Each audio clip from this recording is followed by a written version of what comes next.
Hello guys, welcome to my YouTube channel official Darsoni. आज हम बात करेंगे डॉबरेनर स्ट्राइक के बारे में। इनका जो फुल नेम था वो था जोहान वॉल्फगैंग डॉबरेनर। जो इन्होंने लॉ दिया था वो था according to Dobereiner the average atomic mass of first and third element is equal to the second element. Means यहाँ पे 3 एलिमेंट्स लिए जाते थे जिसको हम क्या बोलते थे, ट्राइड्स, इसलिए उनका नाम रखा गया क्या, डॉबरेनर ट्राइड। जैसे हम लेते हैं ए बी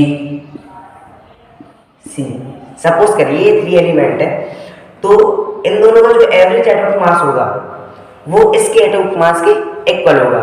ठीक, जैसे हम कोई एग्जांपल लेते हैं, chlorine, bromine, iodine.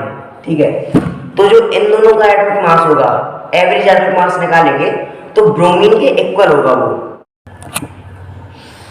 The elements in a particular triad had similar chemical and physical properties. Dobereiner's ने ऐसे ट्राइड्स लिए थे, एलिमेंट्स जो कि same chemical and physical properties show करें।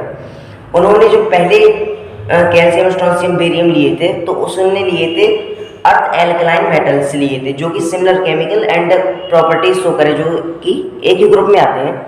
ठीक है, the first tried was discovered in 1870। जो उसने पहला ट्राइड डिस्कवर किया था वो उसने 1817 पे डिस्कवर किया था।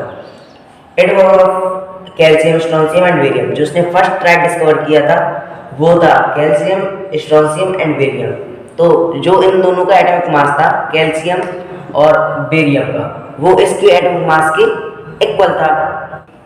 डॉबरेनर ट्राइड ने 3 ट्राइड्स बनाए थे। पहले ट्राइड था लिथियम, सोडियम, पोटेशियम। लिथियम का एटॉमिक मास था 6.9, सोडियम का 23, पोटेशियम का 39.9। तो जो लिथियम और पोटेशियम का एटॉमिक मास था वो सोडियम के एटॉमिक मास के इक्वल था। अभी मैं ये प्रूव करके दिखाऊंगा, सारे अभी बता दूं आपको। और सेकंड ट्राइड था वो था कैल्शियम, स्ट्रोंशियम, बेरियम। कैल्शियम का एटॉमिक वेट था 40.1, स्ट्रोंशियम का 87.6 एंड बेरियम का 137.3। तीसरे ट्राइड के ऊपर आते हैं तो आता है क्लोरीन, ब्रोमीन, आयोडीन। क्लोरीन का एटॉमिक वेट होता है 35.5, ब्रोमीन का 79.9, आयोडीन का 126.9। ये जो 3 ट्राइड्स थे, मैंने बताया था आपको कि ये triads similar physical and chemical properties show करते हैं। लिथियम, सोडियम, पोटेशियम जो होते हैं ये एल्कली मेटल से लिए जाते हैं, जो कि जो फर्स्ट ग्रुप होता है उसको एल्कली मेटल्स कहते हैं। अभी मैं आपको अगले लेक्चर में यही बताऊंगा। कैल्शियम, स्ट्रोंशियम एंड बेरियम, ये जो सेकंड ट्राइड था ये लिया गया था अर्थ एल्कलाइन मेटल्स। इसको हम सेकंड ग्रुप से लेते हैं, इसको सेकंड ग्रुप कहते हैं, जो ये अर्थ एल्कलाइन मेटल्स है। फिर आता है क्लोरीन, ब्रोमीन, आयोडीन, इसको कहते हैं हेलोजेंस ग्रुप। अब मैंने ये डॉबरेनर ट्राइड की टेबल बना दी है, तो अब हम पहले एलिमेंट को प्रूव करेंगे। इन दोनों का हमने एटॉमिक मास निकाला तो इसके एटॉमिक मास के इक्वल होगा। Okay, Li lithium plus potassium upon 2, क्योंकि एवरेज एटॉमिक मास निकालना है तो इसका रखा हमने 6.9 प्लस 39.1 अपॉन 2, प्लस करेंगे तो 46.0 आएगा अपॉन 2 आया 23, और सोडियम का कितना होता है 23। तो ये डॉबरेनर ट्राइड का प्रूव हो गया, सही था ये। दूसरा ट्राइड आया कैल्शियम, स्ट्रोंशियम, बेरियम का, तो calcium plus barium is equal to strontium. Okay, तो कैल्शियम का रखा 40.1, बेरियम का रखा 137.3 अपॉन 2, प्लस किया तो 177.4 आया अपॉन 2। जब हम करेंगे तो आएगा 88.7, मगर यहाँ पे तो दिया 87.6।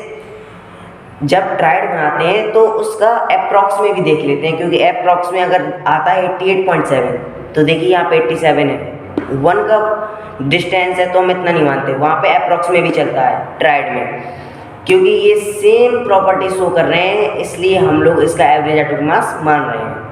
फिर आते हैं इस पर chlorine, bromine, iodine. Chlorine plus iodine upon 2, 35.5 plus 126.9 upon 2 आएगा 81.2, मगर ये इसका तो एटॉमिक मास है 79.9। तो आप कहेंगे कि इसके जगह तो क्रिप्टॉन रखना चाहिए क्योंकि इसके आगे तो प्रोटॉन आता है।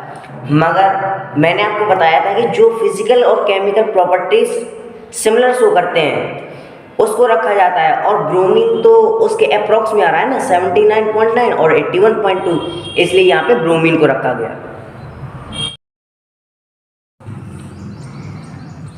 अब हम बात करते हैं डॉबरेनेट की लिमिटेशंस के बारे में।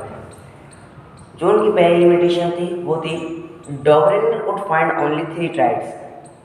जब डॉबरेनेट ट्राइड ने अपना लॉ प्रेजेंट किया था तो उस टाइम पे 15-16 एलिमेंट्स डिस्कवर्ड हुए थे, तो उन्होंने उसमें से ओनली 3 ट्राइड्स बना पाए थे।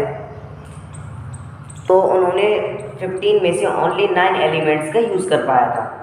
सेकंड था new elements could not be grouped in Dobereiner triad. जब टाइम होता गया तो न्यू एलिमेंट्स थे वो डिस्कवर होते गए, मगर जो डॉबरेनेट ने अपना लॉ दिया था उसमें वो एलिमेंट ग्रुप्ड नहीं हो रहे थे उस ट्राइड में, इसलिए उनका ट्राइड जो लॉ था वो गलत हुआ।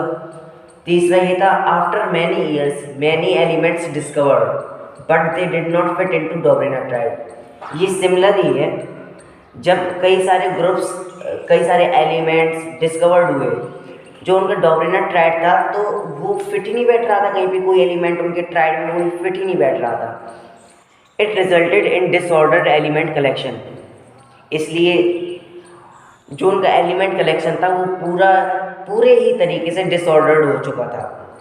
Only a total of 5 triads were identified. इतने सारे एलिमेंट्स जब डिस्कवर्ड हुए, 3 तो उन्होंने पहले ही कर दिए थे ट्राइड डिस्कवर्ड, मगर जब इतने सारे एलिमेंट डिस्कवर्ड हुए तो उन्होंने 2 ट्राइड और डिस्कवर्ड कर दिए, तो उन्होंने ओनली 15 एलिमेंट्स का अब तक यूज़ किया था।